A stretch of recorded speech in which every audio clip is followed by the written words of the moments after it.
Hey there, soccer freaks. This is ATL On Fire, the podcast where we talk all things Atlanta United Football Club. So sit back, buckle up, enjoy.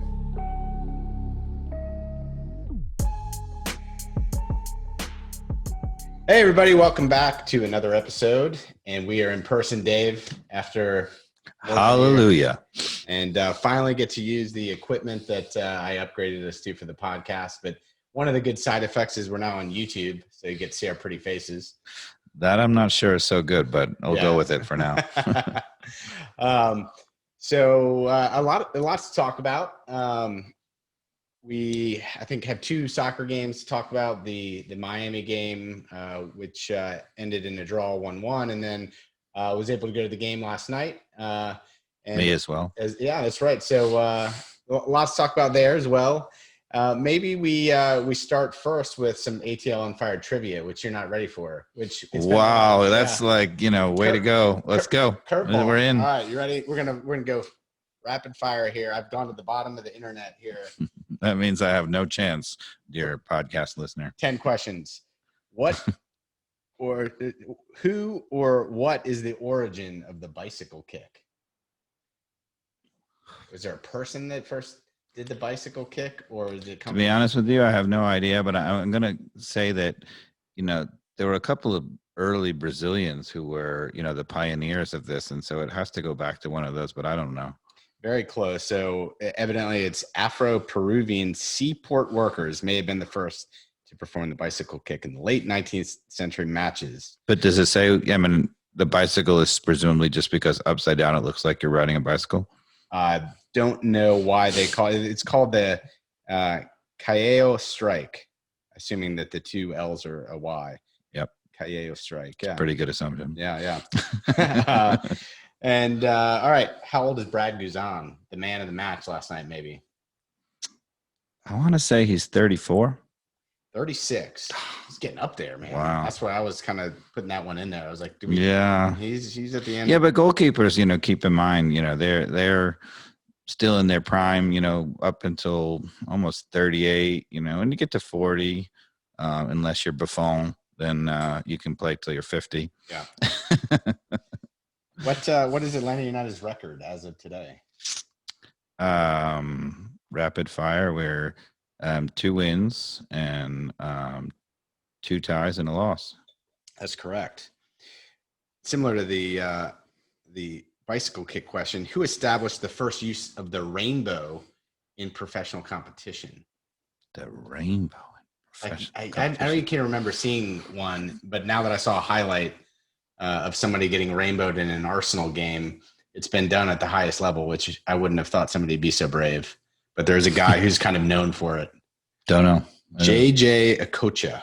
Oh, the Nigerian. Yeah. Fantastic. Yeah. He played in Premier League for a number of years. So he's kind of recognized. He had ridiculous skills. Wasn't always as effective as you might wanted him to have been, but he did have ridiculous skills. I could see who's the Brazilian, Ronaldinho, trying that too. Mm-hmm. But, what is the longest goal ever scored? How many yards? And it just happened January of 2021, breaking a former goalkeeper from Chelsea's record of about 126. 105 yards. Oh, yeah. Wow. That's not that far. I just watched it. He boomed it. It took a big bounce in front of the goalkeeper on the other end. I'm trying to remember whether regulation, you can go beyond 120.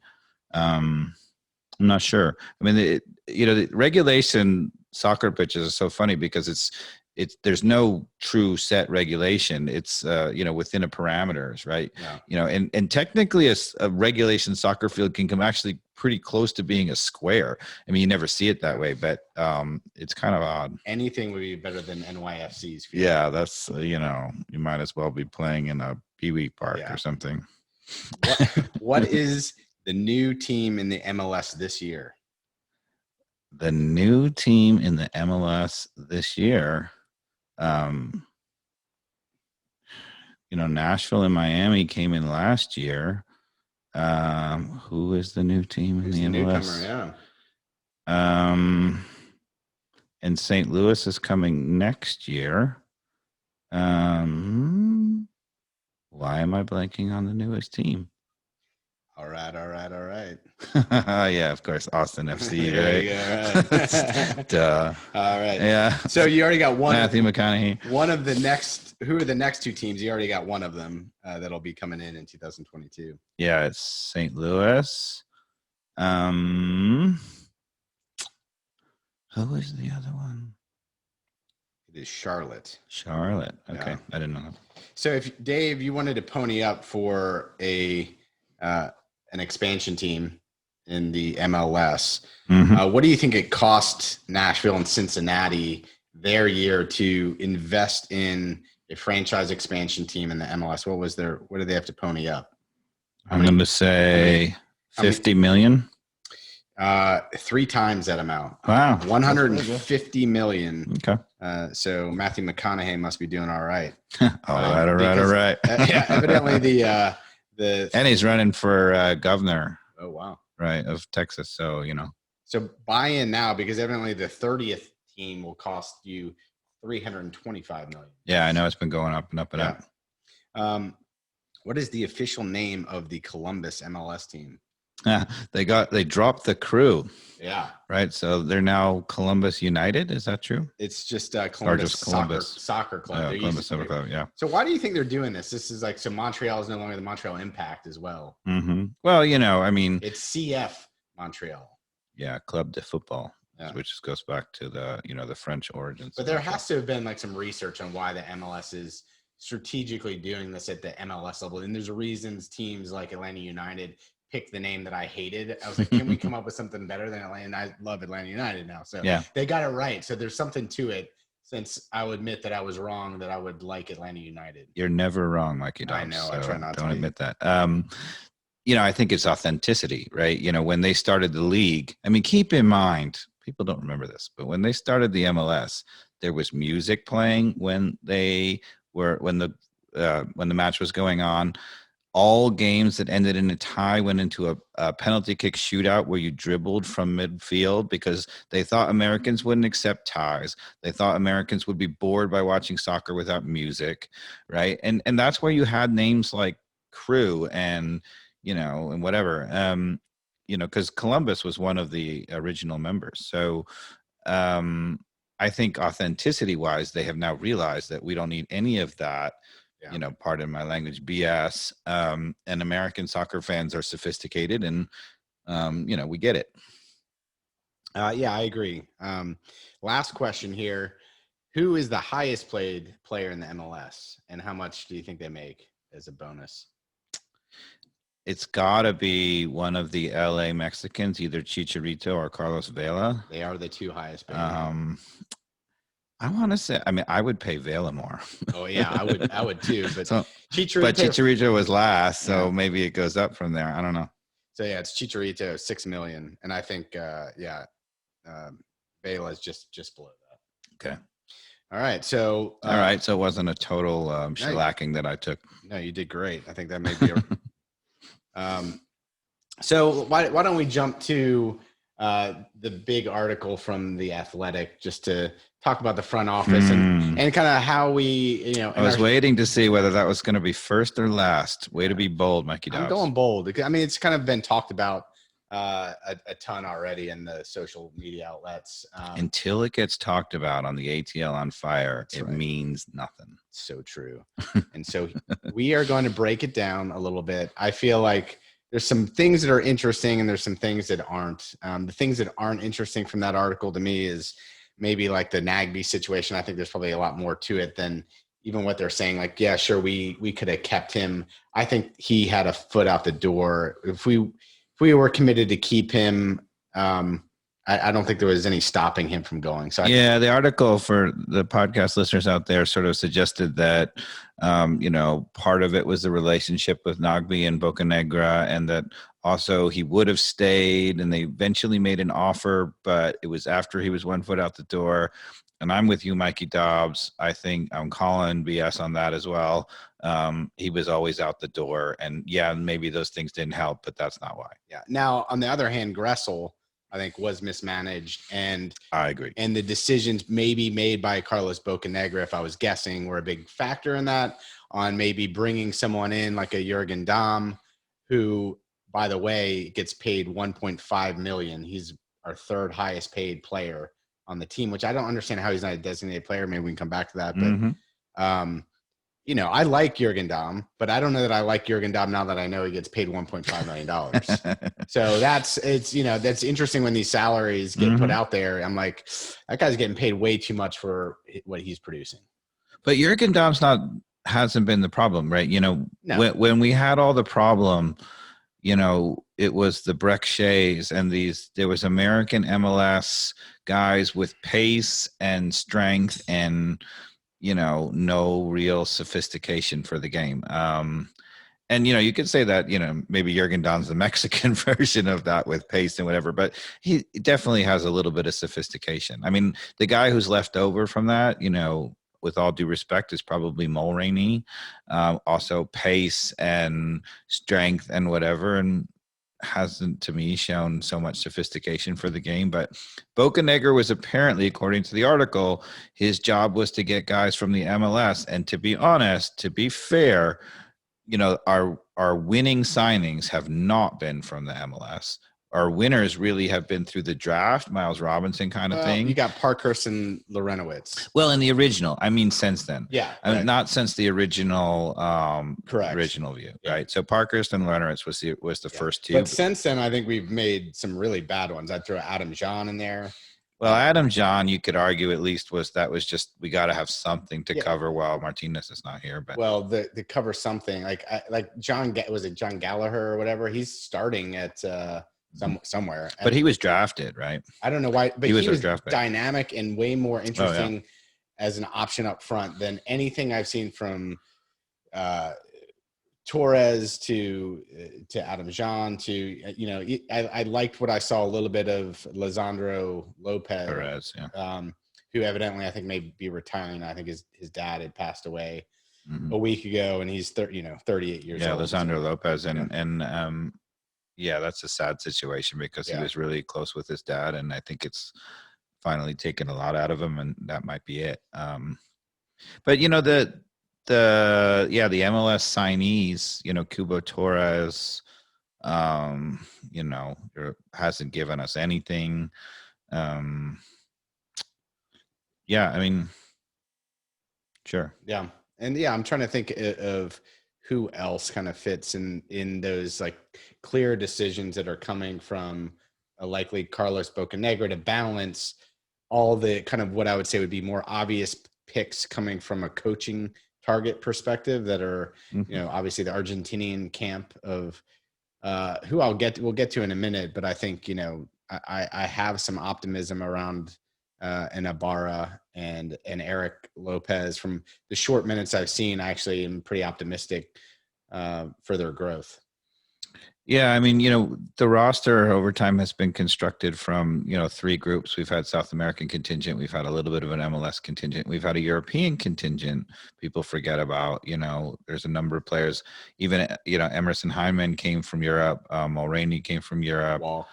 Walks came from Europe. And, you know, presumably, or according to the article, that, you know, Darren Eales has had a little bit more say over that. You know, that's where him coming from Tottenham. That's his expertise, I guess. But, you know, when you look at you can make an argument that when you look at the real true winners that we have had, they really were players that were hand selected by Tata, right? Joseph Martinez, right? And Miggy. And I mean, those have been the huge winners. So definitely fascinating in that article, though, that Tata and Bocanegra were not talking towards the end of Tata Martino's stint at Atlanta United going into the championship, right? Like, that's pretty telling of Carlos Bocanegra, who is in that role for the first time in his life of being a technical director at a big soccer club. And I guess not earning the respect of one of the best coaches in Argentina and now the national coach of Mexico. So there are red flags no matter what when I think of it from that perspective, that he was also asked to leave like tactical training situations, whether it was watching video or whatever. And I mean, come on, I'm going to stop you right there. Like, right. You got Tata coaching the team, right? And you're general manager or whatever the title is, and you're sitting in on tactical sessions trying to have input over tactics. I mean, are you kidding me? I mean, it's one thing to sit in and be like, look, I would like to learn from Tata, and I want to listen, but I would say sit down and shut up. Like, I mean, and as a coach, especially where, his stature and also what he did, on the field and the players he brought, I would be like, get out of my face. I completely understand that. Yeah. And it goes back to the interesting part of the article too, which it seems like Carlos is maybe not the best communicator. It'd be one of my guesses, because I don't know, the Bielsa story probably has way more layers to it. But if you didn't read the article, Marco, what's his first name? Bielsa, Marco Bielsa, Yeah. who is the coach of Leeds United, and has taken them from the championship to above the mid-table in the Premier League this year, over the course of 3 seasons, regarded as one of like the mad geniuses of coaching in soccer. Was interested specifically in Atlanta United when he heard that there was going to be this club that was kind of changing things and shaking things up. I think pretty wild that he had reached out to the front office to basically let them interview him and hear what his vision was for being a coach of an MLS team. And long story short, it was two years before the 2017 season. So you're not going to necessarily appoint a coach, but the stink of it is that I guess whatever the communication was that Bielsa wanted to hear back quickly, that he had the job, whatever the agreed upon timeline, the ball was dropped in his viewpoint that it was not followed through with a yes or a no. But I think, from that article standpoint, I would have to say Eels and Bocanegra come out as a winner, because first of all, although he's a tactical genius, at some level, and he's innovated and so much of the pressuring high tempo kind of football comes from his sort of school of thought. He's, I think, given maybe way too much credit for that. But so 1000%, I think at the end of the day, they made a great decision in hiring Tata, right? And got us. Yeah. And they also were like, credit to them for not having a guy come in from day one and say, I can name myself as the coach. Yeah. They're like, no, we're the organization. And Carlos did not feel good about it, I'm sure, because he wanted total autonomy on all player choices. And it was clear from that he didn't understand the craziness of the MLS and what TAM and GAM mean. So yeah, and he wasn't, which is fair and nuts. Which is fair. But what I don't understand is, even with Eels, who was on the record, why didn't they just ask him directly to clear this up? Like, what was the communication? Was it like did Bielsa act like a baby and he didn't hear back in 24 hours and just said, never call me again? Which I could see that happening, and F off Bielsa. He's had a reputation of being a little bit of a. So I don't understand why like Eels wouldn't have just said that, especially since they're probably never going to hire him as a coach ever again. Like, there's no reason to save a little face there and just say that. Or was it because they did drop the ball and literally didn't follow up with them and have some egg on their face? I'm going to go with door number 3, though. Like that, it'd be good to come out and defend your fellow, director. Him and Bocanegra are in charge. But on the other hand, what do you gain from trashing a international figure like that? I mean, I think you just have some restraint and you just move on. Yeah, I guess, but I would at least say maybe there's a little more to it than that, and just say, look, we feel that we didn't disrespect him in the way. It wasn't like we hadn't planned to follow. I think Eels knows how to deal with the press in a way that can answer that with door number 3, and they just and so now you're leaving us to speculate on it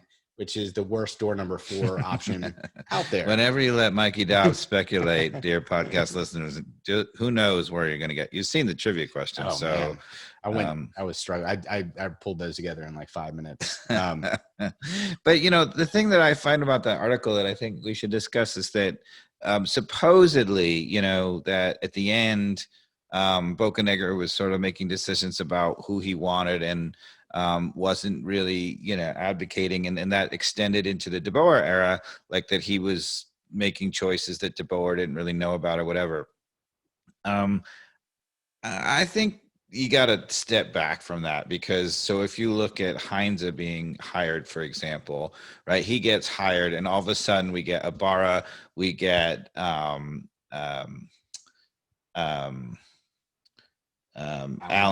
Franco, of course, the guys who he clearly wanted to bring in as part of his thing. And so there's no indication, Sosa, right? So there's no indication that Bocanegra is imposing himself and not allowing the coaches to bring in who they wanted. And he also, even before we got Alan Franco, we made a bid for a defender from Heinze's own team, who was going to be hired and just failed his physical.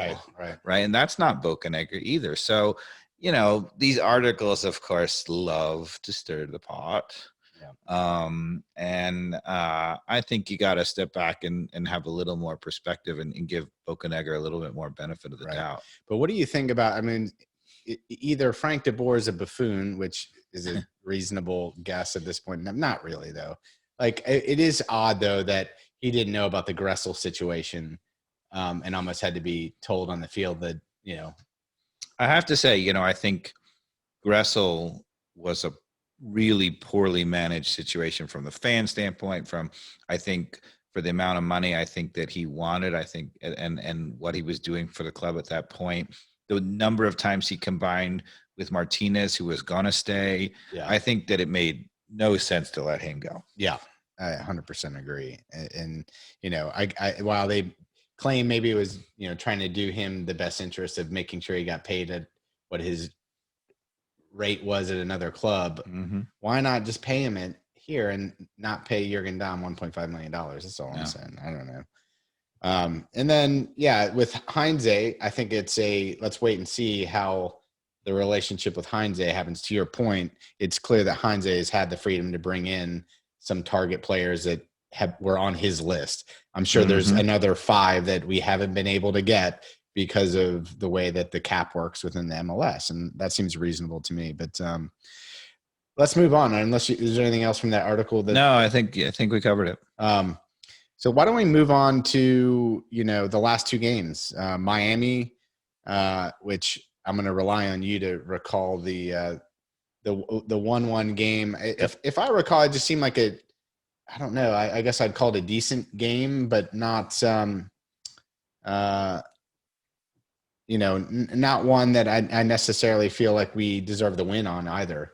Well, we started out well on the front foot. We did pretty well in the early going, and then Joseph Martinez scores the great turn goal, and it's probably the only moment thus far this season that he has at all looked like Joseph Martinez. So, it's good to know he's still got that in him. But, by no means people are like, oh, he's back or whatever. And there's no way. I mean, just the way that, in the last game, I noticed that, Atlanta United last night, there was just a ball he was checking back to, and he had a defender on his back, and he was making sure he got his steps right, he's almost squatting. I remember that. Rather than looking for the first touch, and he made a bad first touch and turned it over. And that's when he's just not comfortable yet. Yeah. But then the other story of that match was that the match that Sosa kind of passed it back accidentally to the other team? Yeah, we gave up 3 or 4 chances where we just carelessly gave up the ball out of the back. That was the first bad Sosa game I've seen. Yeah, it's the only bad game I've seen him playing. And by bad, I mean he had a couple little mental errors. Yeah, I mean Sosa's role is to sit sort of almost as part of the back line, but he's constantly eyeing out and coming out and attacking as a defensive midfielder. You see that last night? How many times he did that? Yeah. To your point, like you said it in the last podcast, and that if you watch, like he just reads the game. He almost sits back with the back line. And when that ball gets played, he just snakes it and just jumps forward and then takes it. And this is where I think we have our problem. He takes it to that next level, and then it kind of stalls out again. We're kind of in that stalled out stage. Well, I love him stepping forward, and I love his distribution, and he's aggressive about it. He occasionally has given up a ball, but he's not just settling for, okay, there's a ball that I could make, and maybe I have an 80% chance of getting it there, but or maybe a 90%, but there's a 10% not, and so I'm just going to play it square. If he has an 80, 90%, he's going for it, which is what you have to do. You have to be able to complete those passes. Now, if you're doing that all the time and you're ended up on the 20% because you're misreading it, then it's a problem. But thus far, he has not ended up that way, and he's completed most of them. That being said, not just him, but in the previous game, right, we gave the ball away against Miami 2, 3, 4 times, and that's where their chances came from. So on the one hand, you would say that's a warning sign. They pressed up the field. We gave them the ball. We gave them really good chances, and Higuain should have scored a couple of goals from it. On the other hand, you say outside of that, nobody is breaching our defense. And that's a defense that does not yet have Alan Franco fully integrated. I don't know whether Ronald Hernandez is going to be the ultimate right back. He's not integrated yet. But to be honest, I have not seen a defense, period, in MLS that looks better than what Heinze has as a team defense. I'm not just talking about the individuals on the back line, but we are so well organized and matching up out of it and winning balls in the midfield. That's just really brilliant. And yes, we gave up the chances, turning the ball over. But, outside of that, we look like a team that can consistently get shutouts. Yeah. And it's funny you say that, because last night I went to the game with some friends, and their son actually was the striker for Montreal, Bjorn Johnson. So his dad and I were at the game. You're together. On the in club. Yeah, in the in club. So it was fun to do a little heckling of the game last night with him. But it was funny him watching that team and just seeing how poor and dangerous they were trying to play possession out of the back. The Montreal team, you just expected like a disaster at any moment, versus Atlanta United. And, he's somebody who understands soccer. There's just way more confidence the way that Atlanta is actually able to play possession out of the back. And that speaks to them being coached well, and also having individuals that can play possession style football out of the back. And that includes Guzan too, who's a veteran, 36 years old, who, is very good at kind of helping manage the right passes. And it all starts with the goalkeeper, in my opinion, on whether you can play possession out of the back. Sure. You got to have confidence. And Guzan, is amazing in that is one of the few goalkeepers you'll ever see who's confident playing out of the back with either left or right foot, which is pretty amazing. Yeah. One of the things that's been interesting though is when we've turned the ball over, Sosa has read it and protected us so many times. We gave up a goal in the Miami game though. We turned the ball over and I can't remember the name of the guy who was running at our defense.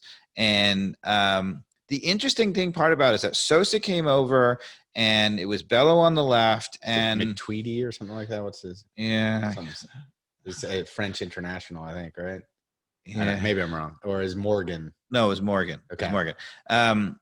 And so anyway, so Morgan's running at the back four, and Bello did the right thing and stepped out to the outside guy, which left Sosa on the inside or whatever. And Sosa got beaten.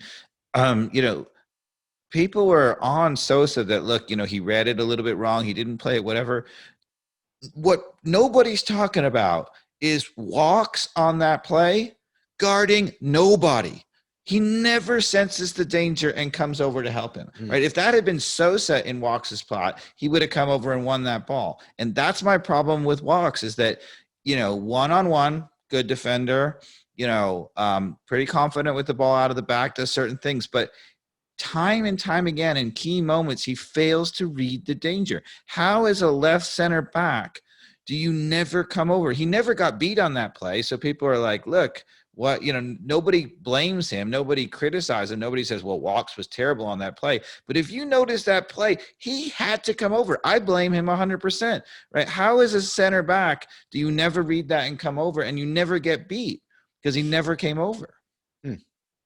Yeah, I don't recall that goal quite as clearly, but I mean, overall though, wouldn't you say that, our attacking chances in that game again kind of reflect some of the concerns I'll even say with last night. I mean, I feel like we're not getting enough shots on goal. There's just not enough urgency in that last part just to take a shot. I'll take a Marcelino Moreno shot that goes flying over the post as long as there's some shots on goal. I don't think we're making kind of that critical decision to just go for it. Well, so first of all, I disagree that the way to go is shots on goal. If you look at a Pep Guardiola and some of the really successful sides, they don't settle for half shots, as I call them. They go for better chances. When you do that and you don't yet have it clicking, you'll often have a lot of attacking play and not get a shot out of it because you're going for, you make an extra pass, you go to try to beat someone on the end line, whatever. If it works, you get a 90% goal scoring chance or an 80% goal scoring chance. But often it doesn't work and you never get a shot at all. So I am super for that. That's what we should be doing. Ultimately, you score way more goals that way. The problem is if it continues to be unsuccessful, if they don't complete that pass, if they don't beat the guy, they don't get that extra chance or whatever, then, you start to not score. So, what I would say is we as fans have to be a little patient and see whether or not they can convert all of that really attacking. They have the ball in the attacking presence. They're probing. I feel like the movement is still pretty good. It's possible, but if it never clicks, which is possible, then that's a problem. But I'm going to suspect that they're doing the right thing and it's going to get better and better. No, I completely understand your point in terms of trying to build up in a way that increases the probability of the X factor of what likelihood the goal is going to be. What do they call that? The formula? Expected goals, right? And so I just don't feel like we are even building it up as often enough to do that. I feel like there is just not enough. Not enough even moments where we're trying to get creative to do that. There's just a lack of creativity and again, we'll get to Barco, but not on the field. So I don't know, like in Jürgen Damm being gone, Jürgen Damm was one of the few people that can actually take people onto the end line and complain away about his crosses. A part of that is somebody finding themselves on the far post and arriving, if you want to complain about Jürgen Damm's crosses. But I've seen enough good ones that people should be arriving and finishing them. But I think the answer is, so if Joseph Martinez stays the Joseph Martinez he is now, then no, it's not going to get better. We have to be patient enough to have Joseph Martinez have time. By midseason, if he's Joseph Martinez of old, then we're going to be scoring a lot more goals. Yeah. But that being said, and here's the wonderful thing about Heinze, right? So we haven't had a guy who's finishing in the middle, right? We have had a pretty tough schedule. DC United, New England, where we went on the road, is a terrific team. It's looking like Montreal is one of the top teams. It's looking like we have had a fairly difficult start to the season. We're still in second place, right? With all of that. Third, I think we're in third on the table. I think I beg to differ. I think we're in second, but anyway, it doesn't matter. Google has been wrong on a lot, both on the schedule, and so I don't trust Google's table anymore. So, but anyway, so I'll sign up for that, right? With no Joseph Martinez, with them getting used to a new coach and having what I think is some growing pains and trying to implement it. You have growing pains and you're still in second place in the league. That means when it actually clicks and whatever, we could go on a 5-game winning streak and suddenly be way clear at the top of the table. So I like the way you think. I gotta change my attitude. Yeah, I think, we've been a little bit fortunate, the goal last night late. But again, last night, even though, yes, I agree with you that it's a little disappointing to have that much possession attacking third and not have slightly better chances. The Miami game, I think we had 70% possession in that game. Yeah, but if you are winning the ball like we are so often in midfield and keeping people in their own end, this is not De Boer 70% possession where we get the ball, bring it back to our backs and pass it around for 20 minutes. This is possession. If you, I mean, I'd like to see the stats, and I don't have the access to the analytics to do this, but I would guess even from the early days, if you look at where our possession is on the field in the Heinze era compared to the De Boer era, I'm going to guess it's 5 or 10 yards further up the field. Right. And that's a huge difference, 5 or 10 yards on average, to have those little dots in the histogram shift forward. And there's a difference between, being cautious and probing. I feel like we are always probing, even when we're passing it around the back. Those guys are looking to penetrate with passes. They take some risky passes and occasionally doesn't work out. The other thing you see is that, Alan Franco, we'll talk about where he disappeared at halftime, but Alan Franco, Miles Robinson, those guys are allowed to win the ball in midfield, pass it, and continue to go forward. You've seen both of them during regular play showing up close to the 18 of the other team, right? And we do all of that without looking unbalanced. And for an early team to have that kind of thing means that there is some serious coaching going on, people. Well, every time you come here, you kind of change my outlook. Because anything else to talk about on the Miami game that stands out to you? No, I mean, MLS history, and I know Tata changed this or whatever, but outside of Tata Martino, one of the great coaches in the history of MLS, nobody wins on the road. Nobody, right? It's a horrible league for winning on the road, and probably because the flights and the cross country travel is so brutal, but historically, MLS, you can look it up, is one of the worst road win percentages of any league in the entire world. So, people get a little frustrated. They say, why can't you go on the road and get a result? But in a new era with a new coach at Miami, getting a 1-1 result on the road is, for MLS standards, is probably pretty good. And forget whether that should be the standard or not. In terms of keeping pace in the table, that's good enough. Yeah. Good point. And so with the game last night, since we had got to see it front and center, what did you think about being back in the stadium and the vibe? What was your take last night? Hallelujah. Yeah. I mean, it's not just being back, in the stadium and as an LA United fan, but just being back amongst people. Yeah, that was last night was the first real night I've had in quite some time. So. It felt different. And actually I felt like the crowd was very into it, but, not as into it maybe pre-COVID. And I think people were just, happy to be there.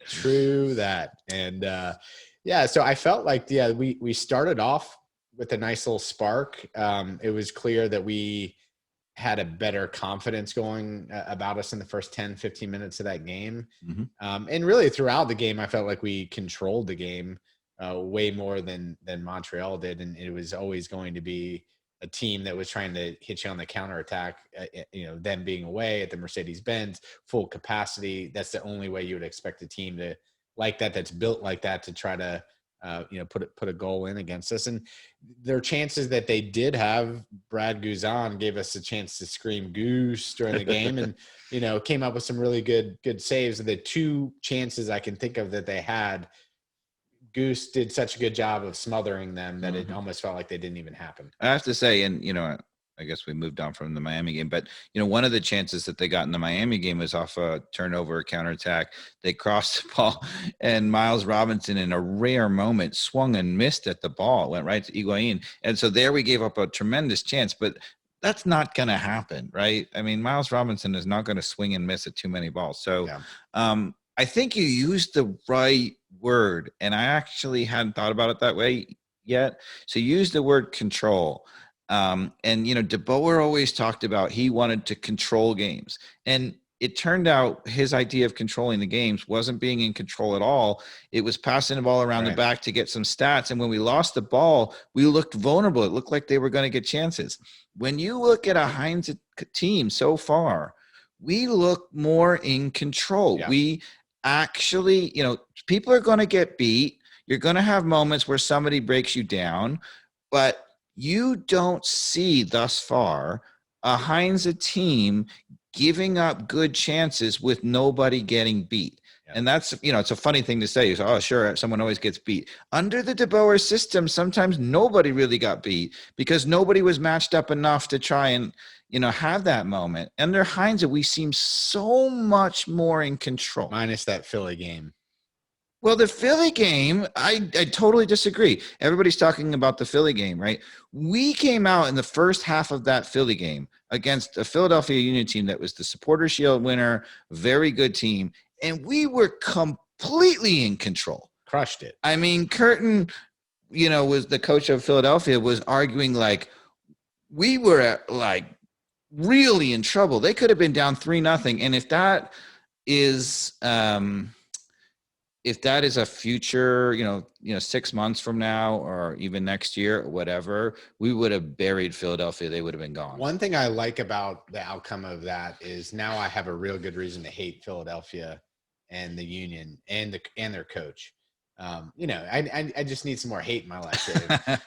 It's good to be a hater. But, I think that the episode between Heinz and Curtin is pretty funny as well. And Heinz's quotes back were all class and perfect.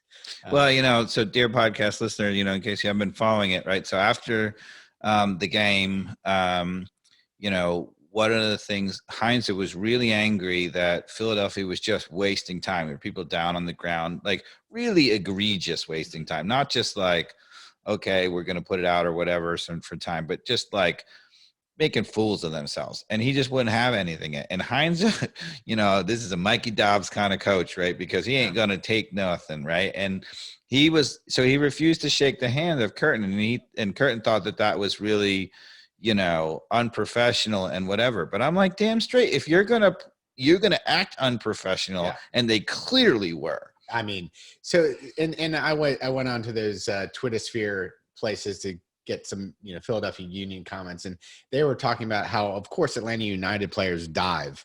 Of course, all teams dive. And the difference in that game, because I was there in person, is the absolute not getting up and acting like as if you tore your ACL and laying on the ground for 4 minutes when you are completely not hurt at all. And it's just total acting in a CCL type environment, and the ref letting you get away with that, and the coach letting you get away with that. Right. And it just was really next level as far as one of the top games I've seen where that was allowed. And it's funny, Tata had that fieriness to him. Tata's a super nice guy, but he had this moment, a couple of moments.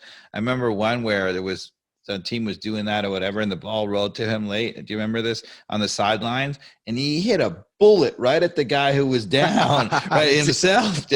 He was pissed, and he kicked the ball right at him from the sideline. I'm like, he's feisty too, right? Yeah. So good for Heinz, right? Like, I mean, that could get us in trouble in the future, but he's not going to take anything, and the players are going to take their cue from that. They're not going to take anything either. So I was going to go around the horn on each player and just discuss players. But why don't we start with the coach, Heinz? Mm-hmm. I think we've already agreed, third in the table, new coach, new system, 2-2-1.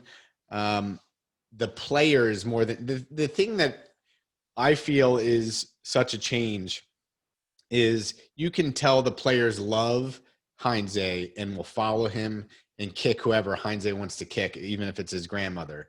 You know what I mean? Like, you can sense from the interviews, you can sense from the vibe on the field, whether it's working or not, they are rally behind whatever his message is and the style that he wants to play. And they have the ultimate respect of Gabriel Heinz. And I think that to me is is so critical for us to be able to grow back to a position where we make the MLS Cup final. I agree. And you know, players have to be able to gain confidence, and he has thus far seems to be really had the players back too, even with some of our struggles and finishing or whatever. Like, you know, after the Philadelphia game, people were like, the media wanted him to say, you know, we had a disaster, whatever. He had nothing to, you know, his quotes on that game is, we played great. We played great. And he's right. Yeah. I mean, they had an epic meltdown. And if you want to have a critique of Heinze thus far, it was the panic that ensued after we gave up the fluke goal after dominating for so long. But, you know, to Heinze's credit, he didn't throw players under the bus. He didn't throw the team under the bus. He's like, we played well. We continue to do that. We're going to beat them. Yeah. I think his quote was, my team is a joy to watch. Yeah. I love that. Yeah. I mean, and if you do that and you give confidence, a guy like Marcelino Moreno, who's had a little bit of a slow start, you know, a lot of coaches would be on him, pulling him, you know, and he's just, okay, keep going, keep getting better. And that is a game changer as a coach. So let's start out of the back then with Guzan. I think he's had nothing but a stellar season thus far. Everything you'd expect from the veteran who's the highest paid goalkeeper in MLS. He's earning his paycheck. Mikey Dobbs going to the internet vault again. You know stuff. 800. You know, the motto on this podcast is we only know a little bit about MLS, but I think you know a lot about MLS. I'm starting to know a little bit more. I mean, there's so many teams, it's hard to know coaches, but I mean, I feel like I'm like that at that 5% point. Okay, 5%. That's pretty good. We're digging ourselves out of zero. Now, you know, I agree with you, but the one that Guzan took his eye off and almost dropped in the goal and panicked and scrambled back and jumped on it on the line. What do you think about that one? I'm trying to. Which game was this? It was the previous game. It was against Miami, right? Where it was a ball, it was just spinning a little bit, and he took his eye off it for a second. I missed that because I was actually not able to watch that game live. My daughter had my U6 soccer was really in action. Okay, and we were picking dandelions. It was almost Pee Wee soccer bad, but yeah, he just took his eye off and he dropped it for a second to goal, and he panicked and was like, "Oh, you know, F," and he jumped on it, and it was on the line. Yeah. Hey. But it didn't go over. So, you know, no harm, no foul. Well, you know, I mean, goalkeepers always have something like that. Yeah. And every 20 games. And if you have something like that and don't give up a goal, hallelujah. That's exactly. even better. That is correct. Yeah. And so like anytime, you know, as a striker, you do like Moreno last night scuffing one that he just, you know, you do that as a goalkeeper and it's unforgivable. I think that's the second time in the podcast I said hallelujah. Yeah. It must be the new COVID rules and this delicious Italian wine. This is excellent, by the way. So let's jump forward into the center backs, Miles, and I guess you would say Walks and Franco as the topics. Yeah. I think until Franco is truly integrated into the side, it's hard to say. You know, he's had 2 starts, and for whatever reason, last night he only lasted to halftime. I think you were saying you thought might have been tactical. I was assuming that he had some slight knock and they were being cautious, but I felt like it was tactical. Just, you know, Walks is a pretty physical, great one-on-one defender. And if they were going to score, it was going to be somebody up front doing something physical that Walks was going to be able to shut down. So I felt like, again, it was Heinze giving Franco a little bit more of a slow roll in, and in Walks, who has been playing pretty decently up into this point. You know, you can blame his lack of vision to your point, but I think in terms of just being reliable as somebody to step up in the second half, I think it was, my guess is it was tactical and also hoping, you know, is not an injury from Alan Franco or a Nick or whatever. So, I hope not. You know, here's where I'll let you rant, Mikey Dobbs. Yeah. You know, Atlanta United, communications of injuries, go. Oh, are you kidding me? I don't even know if Barca's alive. He may. I mean, is he back in Brazil? I mean, no, Argentina. Is he having a rendezvous with one of the other players' wives? Who knows? I know. So again, this is where the club leaves us to speculate and go down roads we don't need to as fans. And I don't understand why they can't say, look, it's a hamstring injury. We're taking it day by day. Like maybe they are, maybe. And I feel like no, they're not, because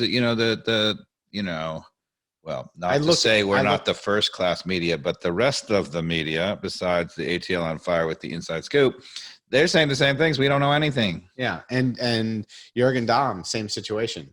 And same with, we'll get to the right back, Ronald Hernandez. Yeah. And Rosetto the same way. We should talk about, no information. Yeah. His situation, I thought I read something the other day about, there was an update on Rosetto, and I forget. Yeah, the update is that so because we can only have a certain number of internationals, and even though we use TAM money to buy an international slot, brilliant, by the way, who knew you could do that? You know what we did, because that was one of our trivia questions back in the day. Yes, thanks to Mikey Dobbs, we knew. You heard it here first on the ATL on Fire. But outside of that, so we can only have a certain number of internationals, and so when they got Alan Franco, he's another international spot. So Rosetto is Brazilian, and apparently he's been back in Brazil the whole time trying to get a visa so that he doesn't count as an international. But we didn't learn that from Atlanta United. We learned that from some of the South American media who's been tweeting about it. I mean, come on, why can't they tell us that too? It's infuriating, and I do not understand. There's no benefit at all from not being clear on what the situation is. It's really disrespectful to the fans, right? You don't have to always be 100% honest. There's reason to be cagey at times or whatever, but not to give information at all is disrespectful. People are turning out 40,000, and I don't usually say this, 40,000, 70,000 per game. And you have a bit of a right to know, about whether a player is not on the field because it's coach tactical, or because it's, visa, or because it's injury. Well, you have a right to know. Well said. That was your rant. That wasn't even my rant. See, look at you. All right. So going around the horn, Miles Robinson, how do you think his play's been? I think he's been outstanding. He's had a couple of moments where he just made like a boneheaded first touch, or the one where he swung and missed that we just talked about. And you can't sort of believe that. But I feel like the more he gets comfortable with Sosa in the middle of him, in the middle of the center back pairing at times, and the more he gets comfortable with who I think is going to be Alan Franco, reading the game next to him, I think, we have the possibility of having a center back pairing where you just know, even going into the playoffs, that we're not going to give up a goal. Yeah. I will say, I feel like Miles has really matured in the last year and a half. Like, I know you were even saying like, let's wait and see how Miles, but he really, I feel, has become much more consistent on, everybody's going to make a bonehead move. And like you said, the ball came across in that one game and he didn't get his foot on it. But that's something you don't really even critique the player. Like, okay, that's weird and weird didn't happen. But what you really, the things that you, as a coach, you can live with all that. That's not going to really hurt you. It's such a fluke. It's not going to happen. But, unless it starts happening all the time. But the thing that you can't live with is something that most people don't really see. Like I was talking about with walks, right? You cannot live with a guy not reading it and coming over. And if you watch Robinson, unlike walks, he's always coming over, being that second guy, making the right play. He's aggressive about it. And under Heinze, he's clearly, all of the back four, but he's been given the license to be aggressive. And that's amazing, because when he's aggressive, he's so good at winning the ball. He's so physical. And that means we win balls at midfield. And, for those of you who are listening to the podcast for the last couple of years, we talked so much about De Boer's team's failure to win the ball at midfield and having to go back to our own goal constantly. And that is not true with Heinze, and it's not true under this system. And Miles Robinson is thriving in that. So do you think Heinze will help Walk's development as well? Presumably, The one question you have as a coach in general is, can you coach that? The reading of the game and seeing the next whatever. A guy like Sosa just makes that decision right all the time. I think Miles Robinson makes that decision right most of the time. I think he'll get that extra 5% maybe in watching Sosa, who's at 23, people, to watch Sosa make decisions. If you want to learn as a player, if you're a player out there and you're listening to the podcast, or if you're a parent of a player and you're listening to the podcast and you want your kid to thrive, go to a game, not on TV where you can't watch a single player. Go to a game and just tell your kid to watch Sosa for 20 minutes straight. Yep. And just see the way he's looking, reading, moving. It's absolutely brilliant. And he does not have, the things that every American coach and every American tryout goes for. He's not fast. He's not super strong. He's got a weird way of playing the balls that are not, like, some of the balls look like they almost aren't going to get there. Like 30 yards is maybe a little too long for his passing. He just looks like he's got all kinds of deficiencies, but he's always winning the ball. He's making great decisions. He's probing. And even the few times he's gone forward, his runs into the box are absolutely brilliant. He's been forward probably, 2 times a game. And every time he goes forward, he's a danger to score. Yeah. Well, you've said it all on Sosa. I don't have anything to add. So why don't we move to George Bello on the left wing? I'd be curious to hear your thoughts about Bello. I think he's making incremental progress. Slow. He's not. I think this is the first season where he's just getting all the starts too. So I think I'm optimistic for his progress. I think he is definitely one of the players, if under the right circumstances, is one of the guys that can be our attacking threat. He can take people on. He's creative enough to challenge, people and put them on their heels. I'd like to see a little more of it in certain him to have that confidence when it comes to that moment. But I mean, I don't think there's a lack of confidence really in George Bello either, which is nice to see that he's ready for this stage. I think he must be a kid that has his head together, and so he's got all the right traits, in my opinion, to keep developing. And I am not, at this point, I'm not seeing a step back, which means he's probably making a step forward. Yeah, I would say he's improving for sure. Whether he's improved a lot, I don't know. Yeah, I don't feel like there's been like a leap. He still has moments reading the game in the back where he's at 6s and 7s, and he's getting away with it a lot because of his sheer pace. Offensively, looks really dangerous. One of the things that was interesting last night watching at the stadium, I could watch a little bit more about what he was doing off the ball. And Hines actually has Brooks and he has Bello quite high up the field too, which is something I was critical of DeBoer for. But they still seem at least to be a little bit more dynamic, and maybe even when they're up the field that far, it's trying to create a space for someone else. It doesn't seem to me as rote, meaning, when we used to win the ball under DeBoer, those right and left backs would just automatically sprint 50 yards up the field and stand there. Right. And I don't get that impression.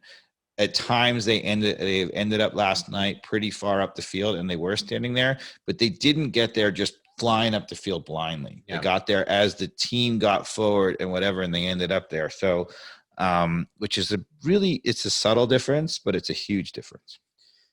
So we'll jump to the other side of the field with Brooks Lennon then. And I almost do feel like there's, like the last couple games, like a little bit of a slide in terms of, like, I mean, I'll never question that guy's work rate, but in terms of impact, and getting into dangerous situations, and I guess he's always been a solid defender, but I feel like our back line is good enough at this point where I'd rather see a little bit more dynamic action from that side, which is why I like Jürgen Damm instead. And hopefully that'll be the case. But I don't know. What were your thoughts? I almost 100% disagree with you.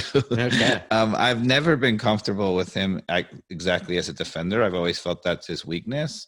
I feel like he's played better defensively under Heinz or this year. And overall, I felt like so far he's been really good.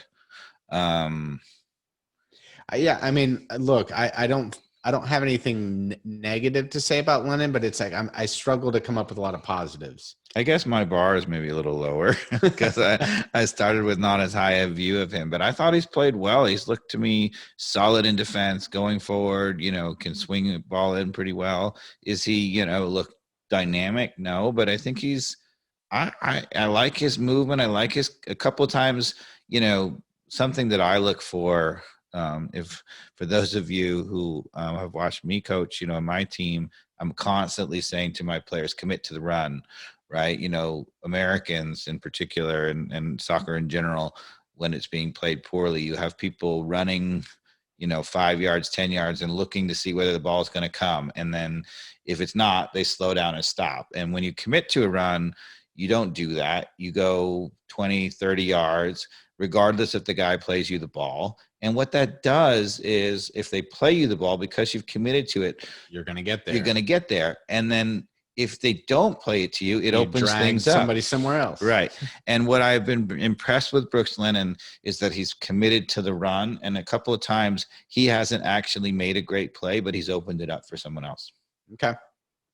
Well, I like Lennon. He's a guy that I have no problem getting the start. I think that Jurgen Damm is, I guess, in front of him, but injured, maybe.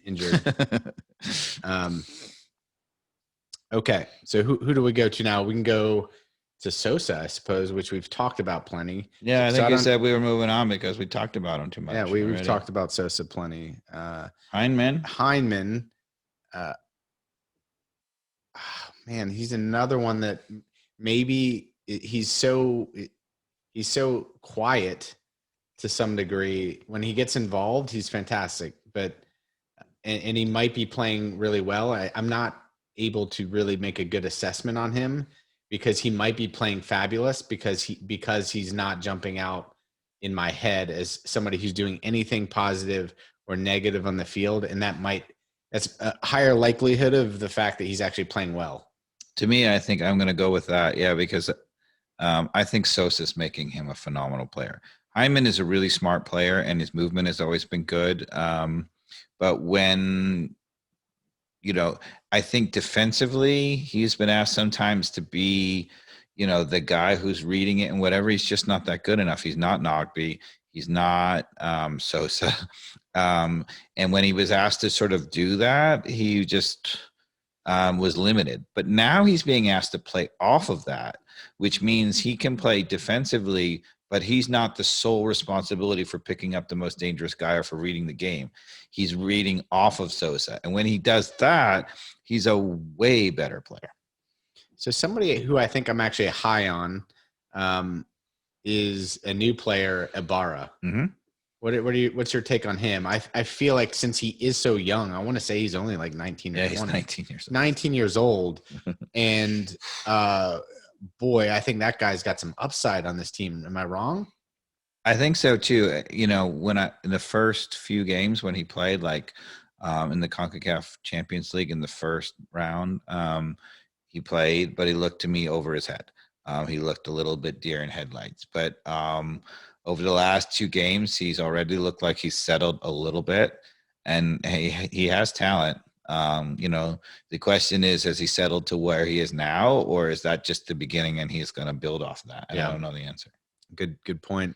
And on the other side, it's Eric Lopez, right? And I guess I'm going to kind of the non-traditional starters, but he's somebody who's been on the twos, correct? For a couple well, years. He had to be on the twos. No.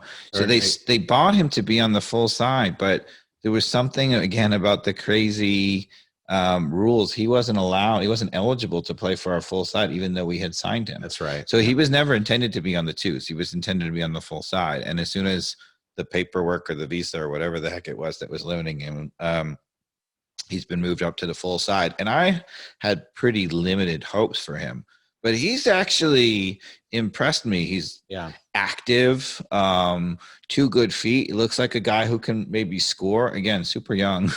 Right. We might have one of the youngest teams in the MLS. Am I wrong? I mean, yes. And the people that we're talking about either are okay where they're at, or they've got a much higher ceiling, which to me is exciting as a fan. All right, I'll go to Marcelino Moreno, who quietly, I know there's going to be some people who are just like, that guy is not doing well. He might be my favorite Atlanta United player. I love the way he plays without being, overly dramatic about anything. He keeps his cool. And I was so happy he got a goal last night. We needed the goal. But I don't know. There's so much that he does to impact the game that I just see as somebody who's played the game. I'm like, he is so much changing the way that this game is going by his activity, just being involved. And, I think just like PT Martinez was trying to figure out how to act the correct way with the way you get away with getting bumped and you dive, like MLS has a different feel for that. I think Moreno is going through that same thing. You almost have to know how to take the dive in the correct way in the MLS, which is very different than it is in the Premier League of the Argentinian league. And so I think that's just like a learning curve of how to get the call. It's not like he's not trying to dive. It's the way that you dive in the different leagues. It's a different way that you pick up the messaging that the refs are accepting it as, okay, you didn't have a chance. You were at a disadvantage by getting bumped and being able to, I don't know. Am I making sense? No, that makes sense. I mean, whenever you get to a new league, you have to sense it. And Barco had a huge transition with this. At first, he was just flop city, but I'm mixed on Moreno. I was expecting better things. I think maybe I had higher expectations. One of the things that's been a little disappointing to me about Moreno is that he has seemed a little bit overly cautious. Right? Like maybe he doesn't want to lose the ball. He can clearly take on a guy and usually he can beat him. But a lot of times I've seen him, probing, but then the last second he veers away and just keeps it. And to be honest with you, I'd like to see him maybe even lose the ball more, but try to, create something a little more. I think that's definitely a fair comment. And that's one of the reasons we're not breaking through in that last third of the field is because we need someone like Moreno that's got the skill set to do that. So that's a really fair point. And if there's anybody on the team that should be expected to do it, he is one with Barco. Barco's the other one, right? And maybe, I was thinking – with Moreno and Barco together as the dual threat, then you can't really key on one or whatever. And that's really dangerous if Barco is still alive. So where does that leave us? Number 7 on the list to go through? Yeah, we got to talk about Martinez. Yeah, Joseph Martinez. I felt like confidence-wise, there was definitely, again, you could see a little bit more of under the big stage that he's still working through a lot of mental things on where to be on the field, committing to your point, like committing to a run. He's committing to the run 80%, not 99 or 100. Like he used to commit to the run 105%, which is why he got so many goals. You have to commit 105%, and he is only at 80% commitment right now. And you can see that in everything he's doing. From coming back to check to the ball, to your point, and not being confident in, hey, I'm just going to turn this with the inside or the outside of my foot, and this guy is not going to see me again. He's squatting, to your point, and just like taking the hit and being like, okay, can my leg take this? Can I take the contact? It's like all up in his head. It's like, can I take the bang from somebody coming from behind, hitting the back of my leg? Am I going to be okay? That is absolutely what's going on. And he's got to get to the next level mentally. It's all mental, because I think his knee's fine. And it is a mental game for him at this point that, unfortunately, if he doesn't get on a streak, that mountain will get bigger and bigger to climb. Yeah, it's going to become more of a a burden, something on his back kind of thing. You can't get the monkey off your back initially. He had to score, which is good. But he's going to have to score again to continue to get the, even if he doesn't play well, if he can score, he gets a little bit of a better feeling. Yeah, it's a problem. He is a shell of his former self at the moment, confidence wise. And you can see it. I mean, the movement, there are times when he's just not running. There was some plays last night. There was a play we were on a breakaway and he just sat back instead of streaking to the danger zone. And I'm like, what is going on? That was last night. Yeah. I was like, why is he not running into the box? Yeah. He did not run into the box last night on a moment that Joseph Martinez would be screaming at Joseph Martinez. And in the box, he hasn't been, there was one where he should have scored where that header that came through and he just didn't, he almost like shrugged it. No, I was talking about the one, there was a scramble and the ball came out and he went diving in it. Maybe it was the Miami game. The ball was on the ground and it came off like the goalkeeper gave up a rebound. Yeah. And he was first to the rebound. He was quick to react to it, but he was still slightly not willing to really throw. If he really committed to that one last year, he would have scored that. Yeah. Because they got it. They would have still had enough to block it, but if he had gone stronger through it, would have gone in. Yeah. And he got there quickly and early, but he just didn't go as hard enough. Do you know, there's one thing with his ACL that I feel like maybe he did hitting a keeper in an earlier game. Like it may have been before he went in so hard with a keeper one time and powered it through right on it. Like he kicked through it. And I remember like my knee aching on that one. And I wonder if that had maybe neither here nor there, but I feel like, your knee takes a blow like that. Yeah. Some players are never the same. I know. Some players never come back, people. You have to think about this. I don't think that's going to happen with him. I think he's too, motivated, too motivated, bullheaded, but his confidence is just not there at all. Yeah. So I think we've gone through everyone, correct? Pretty much. We talked about it all. We've talked about it all. I haven't talked about Mulroney. Oh, Mulroney. So set up the winning goal, people. So, got to give him credit. Redemption. There. Yeah. And I think Mulroney is one of those guys, to your point, that was brought on because he's got pace. And you saw the benefits of that at the end of the game last night when Bello slotted him a through ball and we broke through. Thank you, referee, for giving us an extra minute on that play. And it was a fabulous header by Moreno. I went back and looked at it again today because we are sitting on the opposite side of the stadium when it happened. So all I saw was a little speck, and then the supporters group go crazy. But I felt like that was a really nice goal all around. So here's coaching, right? And you'll see whether it holds. You can follow this podcast, listener, right? So Heinze loves inverted wingers. Full disclosure, I do not. So he likes right footers on the left footers on the right, because they can cut in and have a shot from there. That's why you see Marcelino Moreno playing on the left. He's right-footed. He has had Mulroney playing on the right as a winger. It is awful because Mulroney constantly gets pied people on the right and he can't cross the ball with his right foot. So he cuts it back. We lose all momentum. He has to pass it out. I mean, it's just been horrific to watch. But you'll be interested, right? So he didn't start last night, but when he came on, if you notice, he came on the left, right? So Heinze has already made an adjustment. He has seen enough of that, right? And, could be just a circumstance, and that was just whatever, and he's going to go back to the right. I think if Heinze is as good a coach as I think he might be, that's an adjustment that he has made, and you will not see Mulroney back on the right again because it's just a nightmare. He's getting by, and Brooks Lennon is opening up for him, and he cannot cross the ball. He's just not confident enough to do it. His right foot is not terrible, actually. He just won't do it. He just cuts the ball back to his strong foot every time.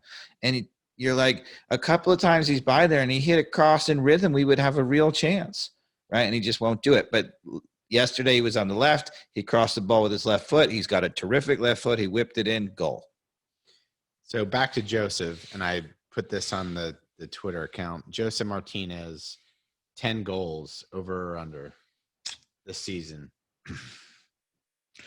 You're in Vegas and you got to spend Dave's hard-earned money on this. I don't want an emotional one. I want a betting bet here on that as a rational person. Does he get over or under spot on 10 goals? As an analyst, I'm going to say under. I just don't see the confidence in it. I hate to as an optimist, what I'm hoping is that he at some point downshifts, gets that confidence. So you could see him at midseason having 2 goals, maybe even 2/3, 3/4 of the way through the season, having 3 goals, and then getting on a tear going into the playoffs and score 6 in 6 games kind of thing. Yeah. But if he's going to get into the higher numbers, it's going to be late. He doesn't have it right now, folks. I hate to tell you that. So what do we do then?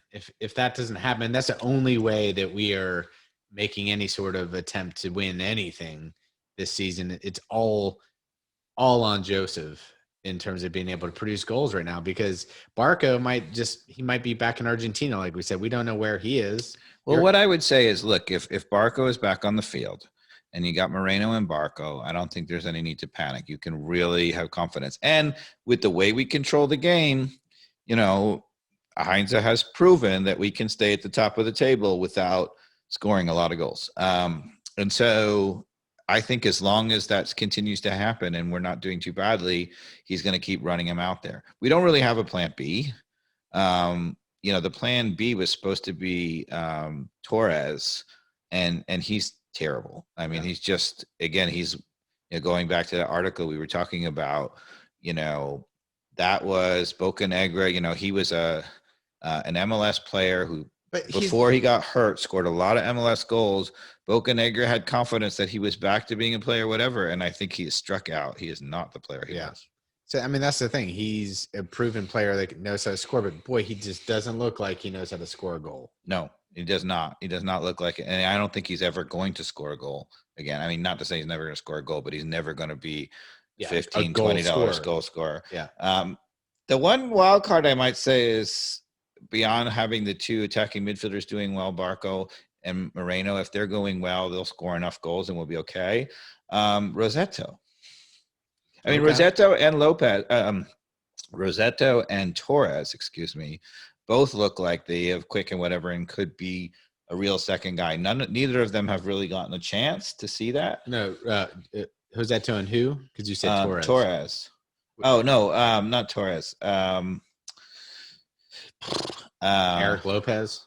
Eric Lopez, yeah, right? It gets me confused because we have Lisandro Lopez and Eric Lopez. I know. And Eric Lopez is what I'm talking about. Yeah, no, Eric Lopez, I agree. I think there's, again, like I said, he's young and there's a lot of upside there. Let's see if he can step into that. Yeah, I mean, Eric Lopez is 19 years old. What about Wolf? He's not getting any minutes. You're not going to see him get minutes either. He's just not ready yet. Not ready. How old is Wolf? I mean, I think the guy who might be much more ready is Machop Chol. Yeah. As a winger, if we need him, if Dom is not back, anytime soon, you'll probably see a bit of Machop Chol, who is a DDY player. Yeah. Yeah. Local boy. Yeah. For those of podcast listeners, we had Jeff Newberry on the podcast, and he predicted that Machop Chol would be back, and they still had some rights to him, that they would sign him and that he would be a good player. So, right now he's looking like Notre Dame. That's awesome. And yeah, I only got to see a few minutes of him. I don't know if it's a preseason game where maybe he scored a goal. Mm-hmm.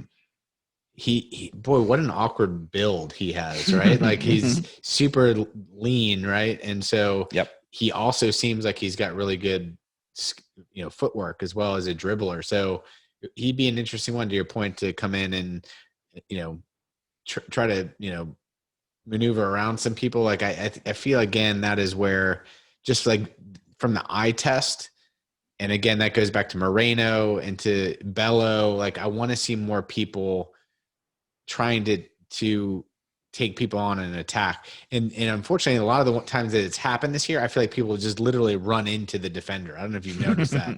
There's been a lot of that. There hasn't been a lot of like try to push the ball by somebody and let it go off over the end line type of lose. Like we like literally are running into the defense and losing the ball.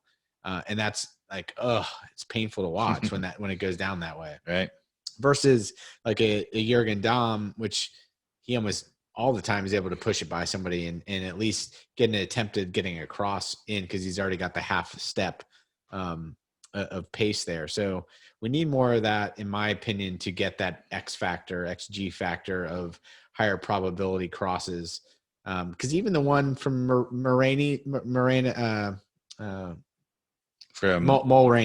yeah. at the end of the game last night, it wasn't like the full flow of play because he kind of ran down the field, right, and cut it back, right. And the play slowed down. Everybody kind of like got their footing in the box. He crossed it to Moreno, and the ball had enough pace on it with the cross, which is why he was able to get the power from so far out to play it in. But it wasn't that kind of free flowing goal where the defense was purely on the back foot. It was almost like a little bit of a pause. Cross came in, and then boom, it went in. So actually, based on your comment before, I pulled up the roster, and I just want to run down the ages, right, of the outfield players. It stands out. Anton Walks, 24. Alan Franco, 24. Brooks Lennon, 23. Miles Robinson, 24. Bello, 19. Sosa, 21. Barco, 22. Josetto, 24. Eva Moreno, the designated player, 26. Ibarra, 20. Heinemann, 25. Jurgen Damm, the oldest field player on the entire team, 28. No kidding. Still in his prime. That would have made a trivia question. Why didn't I have that out? Mulroney, 25. Joseph Martinez, still only 27. Is he really? Eric Lopez, 19. So that's a great rundown right there. Yeah. Okay. So dear podcast listeners, and this is the model for the club is to be a developing club and keep a couple players like Martinez and sell on most of the players for profit, but future's bright for that group. Yeah. And to your point, do you think that this will always be the tough part of being an Atlanta United fan, where in the MLS particularly, we're going to see a 2 to 3 year cycle where like the roster is new every 3 years? Almost top to bottom. What I would say is, if that's the case, then you shouldn't worry about it, because if we're able to sell those players on, that means they've had some success, and that means we're winning. So I wouldn't worry about it, right? If we're not winning, it's not going to turn over because we're not going to be able to sell them. Random thought. 10 years from now, do you think MLS actually is the Super League? You mean in terms of what they were trying to create in the European Super League, you mean? Yes. And I know that might be the most ridiculous thing I've ever said, or it might be something 10 years from now you're like, yeah, we should have seen that coming. It's not going to be the Super League, no. I would say, is there a possibility that in 10 years that MLS is a legitimate, as good as the European leagues? Yeah. I think that's possible. Well, the reason I'm saying this is because of the Super League. What it showed is a lot of the fiscal irresponsibility that's happening, especially in La Liga and Serie A, where if you're bankrupt, you're bankrupt. It doesn't matter what the system is, right? And so it's apparently not. Barcelona and Real Madrid can just keep spending. I don't get it. So I don't get it. But at some point that does.